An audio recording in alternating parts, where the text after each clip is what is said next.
Welcome. We are so thrilled and excited to have you all here with us this morning. And I just want to start by truly commending you for signing up, for getting out of the house and being put together, for getting the kids either off to school or checked into Kids Bible Club and just sitting here and being here this morning. I think it takes an incredible amount of courage to show up to something that you've never been to before and an incredible amount of tenacity to stick with your commitment. So we are so thrilled to have each and every one of you here on our inaugural day of Navigating Motherhood. Thank you so much for joining us. You should have a worksheet at your table that is blank for you to take notes if you so desire. But today, as we kick off this brand new ministry, we're going to be talking about friendship and our need for friendship and our design for friendship. So I wanted to start off with a story about me as a young mom. I became a mother at the ripe old age of 21. I was married and had my first baby very, very quickly. And I remember those first few months of motherhood. I had, like you heard, grown up in Orange County. And when my husband and I got married, we moved up to the Inland Empire in Rancho Cucamonga, where he had grown up. And so I was in this new place that was unfamiliar to me. I was a new wife. I was a new mom, and I was very young, and there was nobody in my age that was in the same life stage as me. And those first few months of motherhood were exceptionally lonely. My precious and sweet husband worked his tail off to be able to provide for me and our oldest daughter, Sophia. He worked 2 jobs. And so even that friendship and relationship and connection with my husband was good, but he just wasn't there very much because he was working so hard and so often to provide for us. So it was a very isolating and lonely time. And I definitely felt the effects of not having people to connect with, to do life with, to have a community with, especially in those first few months of being a brand new mom, which all of you know is trying and hard in and of itself. But then to not have anyone to do that with, or to have camaraderie with, or to talk with, or to spend time with, made it really, really hard and lonely. Well, we here at Navigating Motherhood, one of the reasons why we're so passionate and excited for this ministry is that we don't want that for anyone in our community or any one of you ladies that's here today. We desire that you have a strong and thriving community of women that are around you, encouraging you in your job and role as a mom, that we're spurring each other on and providing that necessary friendship and relationship that really God designed us for. You know, it's so interesting. In the last few years, there have been so many studies that have come out that speak to not only, of course, we would all agree to the mental health of having friendships and relationships and being known and knowing other people, but also the physical benefits of relationships and being in community. In 2021, the BMC Geriatrics found that people over the age of 65 that for whatever reason were more socially isolated had a much higher probability of developing dementia very early on. And those with a more full social calendar seemed to stay off the effects of dementia for much longer and further into their senior years. Another study in 2021 found that friendships that involve good and strong conversation were found to have higher levels of cognitive awareness further and further and further into older age. Finally, there was a study in 2021 in Neuroscience and Behavioral Reviews, and they found that there may be a direct link between loneliness and inflammation in the body. And inflammation in the body can lead to all kinds of health issues like heart disease, arthritis, stroke, Alzheimer's, All these findings were reiterated again, because that study was 3 years ago, but all of these studies were reiterated again just a few months ago. In July of 2023, Dr. Belle Washington was interviewed by the American Medical Association, and she also said that social isolation and loneliness lead to higher risk of heart disease, obesity, anxiety, depression, memory issues, and even death. Sad and scary statistics. But it all goes to point to one important fact. We were made for relationships. We were made for friendship. In fact, this is exactly what the Bible has to say in Genesis chapter 2. After God has created man, he looks at the man, he looks at his creation, and every single day for those 6 days, God had continually had this refrain of, the creation is good, the creation is good, the creation is good. And yet here in Genesis 2:18, the Lord God said, it is not good that man should be alone. I will make him a helper fit for him. And so this idea that it is not good for us, for as human beings, to be in isolation or to not have a companion alongside of us is seen right in the very opening pages of the Bible. The Bible continues on in the wisdom literature. There's a book called Ecclesiastes written by the wisest man that ever lived, King Solomon. And King Solomon says in Ecclesiastes 4:9-10, 2 are better than 1 because they have a good reward for their toil. For if they fall, one will lift up his fellow. But woe to him who is alone when he falls and has not another to lift him up. That benefit of companionship and walking alongside someone, really living life together, there's a great benefit and a great reward in those relationships. And so, like we said, one of those great goals of navigating motherhood that we have is to provide that friendship, that sense of community, that sense of living and doing life together side by side. We want you to experience that here. We want to be that for you. As if you're an attendee, we hope that you're making those connections with one another. Because I love this quote by C.S. Lewis, and I think as moms, we can really, really relate to this. C.S. Lewis said, friendship is born the moment one person says to another, what? You too? I thought I was the only one. And this happens in motherhood and as a mom all the time, right? What? You have a baby who hates the car too? I thought I was the only one. What? You were up at 2 a.m. nursing a baby, comforting a baby, trying to put your 3-year-old back in his bed? I was too. I thought I was the only one. What? You're having a hard time getting pregnant? Oh, I am too. I thought I was the only one. Friendship is born the moment that we realize that we are not different, that we all have things in common, and that we all have similarities. And that is one of the awesome things about being a mom and being a part of this motherhood club, is that we instantly have so much in common as we try to navigate motherhood.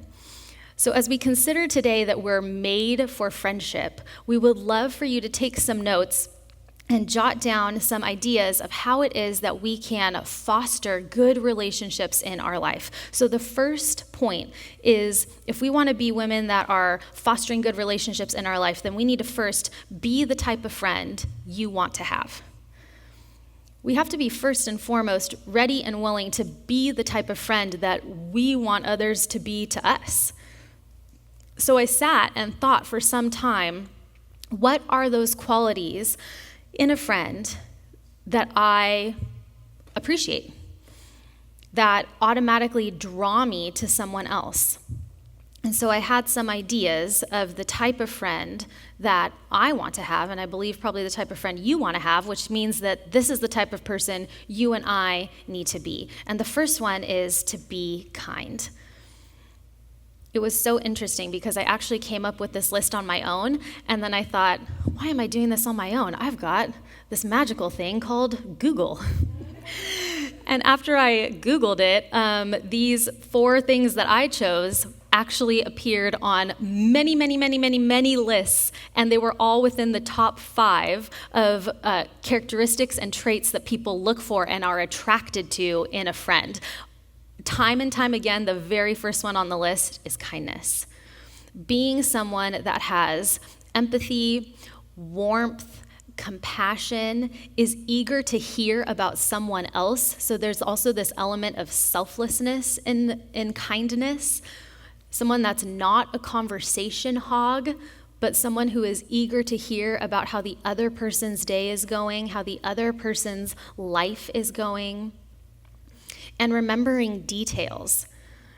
Not just listening for the sake of slapping a smile on your face and like nodding along. And you can tell, right, ladies? Like, we're perceptive. We can tell when someone has checked out of a conversation, and you can see it behind their eyes. You're like, you're not really listening to me.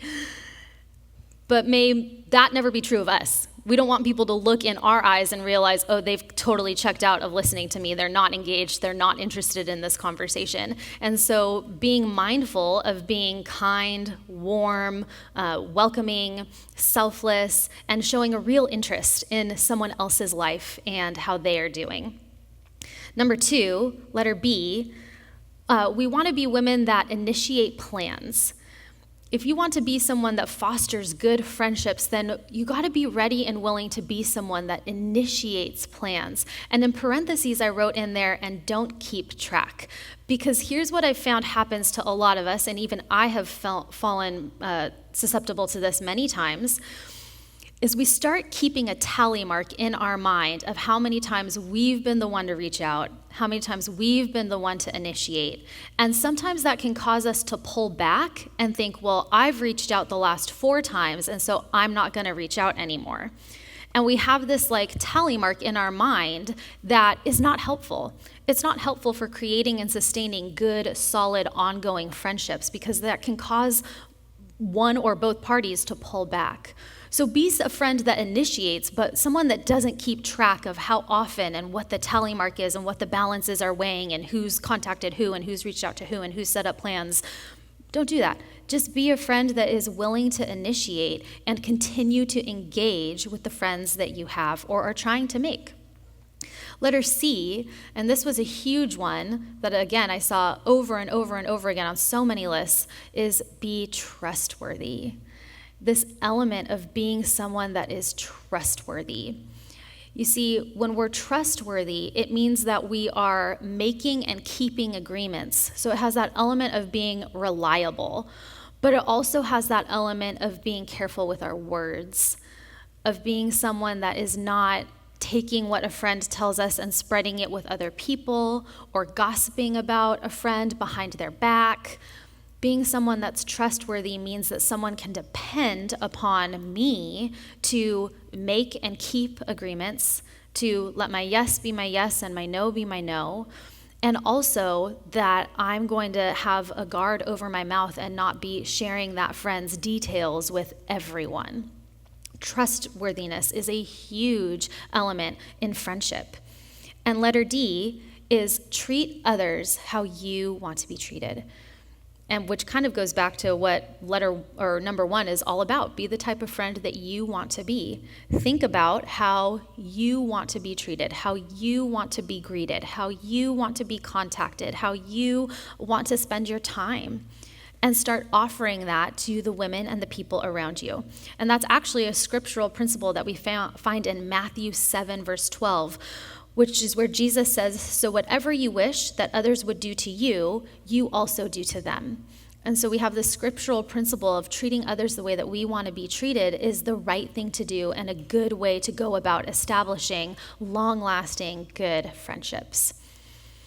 But as you know, friendship requires 2 parties, not just us. And so for that second person in the friendship, we need to be on the lookout and start investing in good friends. So number 2 is invest in good friends. That means that when we see someone that we are connecting with, when we see someone maybe even that we admire or want to emulate in some way, that we're taking all of these steps and actually investing in that particular friendship. It's so awesome that there are so many women in Orange County. Maybe you come from another church or your kid's school or wherever it may be, and there's lots of opportunities for relationships. But the reality is we all only have 24 hours a day, 7 days a week. And so at the end of the day, we can't be best friends with everyone. We can't even probably be good friends with everyone. And so it's being wise and recognizing what are the relationships in my life that I want to really invest in order to have that return of that positive impact in my life later on down the road. And that's going to take some work, because friendship requires time to build. It requires time to build trust, to build that depth of relationship, to where you have inside jokes, to where you can both look at each other and laugh because you know what someone else is referring to without even having to say it. That type of relationship takes time to build. And so, especially in this phase in our lives where we are busy moms, and many of you I know have multiple children, it's hard. So choosing the 1, 2, 3 people to really invest in and recognizing those good traits that you admire or want to emulate or see as valuable, and investing in those friendships. Not only do we want to initiate and invest in them, but we also want to make ourselves available for fostering that friendship. That means that we might need to say no to me time or alone time or something by myself in order to invest in a relationship. But like I said at the beginning, there are so many positive effects in our life, not only physically, but also mentally. And the third bucket would be spiritually, especially if you're investing in a good friend who has good qualities, like what the Bible would say is applaudable and good. But the most important relationship that we have, the most important relationship of all that we were created for, is not a horizontal relationship between man and woman or, our girlfriends. It's actually a horizontal relationship with God. And that is the most important relationship. And so for number 3 on your outline, I would love if you write down, consider the relationship God offers. Consider the relationship God offers you. Like we talked about from Genesis 2, there was that moment in the Garden of Eden where God looked at man and said, it's not good that man should be alone. And yet, when God made Adam and Eve were not the only ones in the garden, because we read later in Genesis 3 that God would come and walk with them in the garden.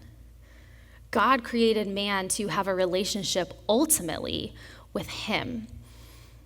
And we first learned that God is our creator in the very opening pages, the very opening verse of the whole Bible. It says, Genesis 1:1, in the beginning, God created the heavens and the earth. And that means that if he's our creator, then he has the right to tell his creation how it is he wants them to behave, how it is he wants them to act, and what it is we are to do with our lives. The Bible also says that God is holy. We see this in 1 Peter 1:6. God says, you shall be holy, for I am holy. That means that God requires perfection from his people because he himself is perfection. He himself is without stain or spot or blemish or anything that would deter his absolute set apartness. And he requires the same thing of us. But I assume that you guys all know what happened in the garden and that fateful event where Adam and Eve disobeyed what God, their holy creator, had instructed them to do, and they ate of the tree of the knowledge of good and evil. And it was in that moment where sin entered, sin being disobedience to God, where that disobedience entered, that the relationship between God and man was severed. And that happened because God tells us that he is not only the creator, he is not only holy, but he's also just. 1 Thessalonians 1:8-9 talks about the punishment that God holds for sin. Because he is just, he cannot let sin go by without a discipline, without a consequence. Just like you and I want our judges to execute justice, and we bang our fist on the table when we see that someone who is guilty, that we believe to be guilty, lets go free and we say justice has not been served. Justice needs to be meted out and equalized to make things right. God is a God of perfect justice. He is the perfect judge. And so because of that, he has to make things right with sin. That inflicts a consequence or a discipline. That consequence and discipline is separation from God. Isaiah 59:2 says, but your iniquities have made a separation between you and God. And so we see that even though we're created for a relationship with God, now all of mankind is born into sin and born into not having a relationship with God. Our automatic default is actually separation from God and not having that relationship that we were designed and made for. But God is not only the creator, he's not only holy, he's not only just, he's also love. And because God is love, he sent his son Jesus to take on the sin or the consequence rather, that my sin and that your sin deserves by dying on the cross and taking on that punishment of God the Father so that you and I could stand and say, Jesus has already paid my debt. Jesus has already served my sentence. Jesus has already taken on what the just judge says is due because of my sin. Therefore, when someone recognizes that she doesn't have a relationship with God and that she wants to have a relationship with God, the two responses that the Bible says we need to have are repentance and faith. And that means turning from our sin towards God and putting our trust in that perfect life, that substitutionary death, and the victorious resurrection of Jesus Christ. And when that happens, then the relationship between God and man is restored. And that relationship is available to us. So it's amazing today as we kick off navigating motherhood to stop and consider, how can I live out what I was made for? How is it that I can go about the rest of this week, this month, this calendar year, even this school year, and start really considering, how can I be a better and more faithful friend horizontally? And what does that look like as I stop and consider the relationship that God offers me vertically? I hope that you guys have some great discussion about those things at your table. We're going to go ahead and turn you over to your table now. There's some discussion questions there to stop and consider all of these things that we talked about. What are those qualities that you admire in a friend? What are the qualities that you think that you offer in a friendship? What are the seasons in your life that you've had lots of friends, and where are your friends coming from right now? And then finally, considering that relationship with God and what does that look like and in your life right now. So we'll go ahead and turn you to your tables to have those discussions.